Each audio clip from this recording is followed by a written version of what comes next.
On the 7th of October 2001, US and British forces launched the start of Operation Enduring Freedom, otherwise known as the War in Afghanistan.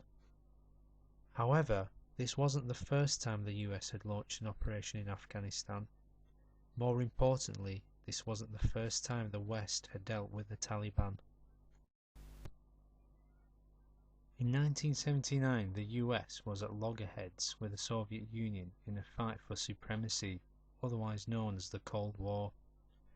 The US administration realized the power of Islam, and that only through this could it defeat the Soviets.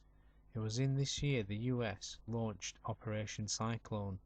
Its aim was to create a Muslim army who could not only repel any Soviet advances into Afghanistan, but also to give the Soviets a very bloody nose.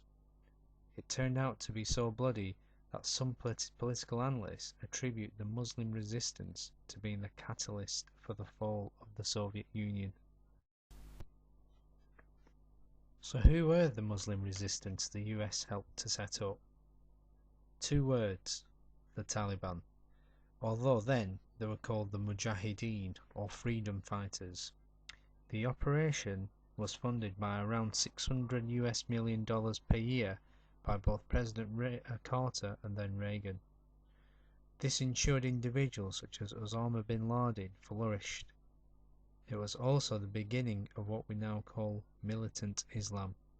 Ironic that the US is now fighting a war on terror against an operation it initiated.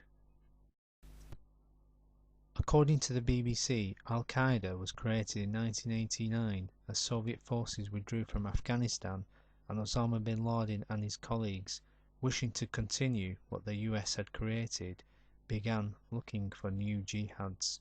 To make matters worse, the US shifted its interests away from Afghanistan, leaving both Afghanistan and Pakistan to pick up the pieces of its mess, leading to Pakistan becoming one of the biggest refugee camps in the world for Afghans.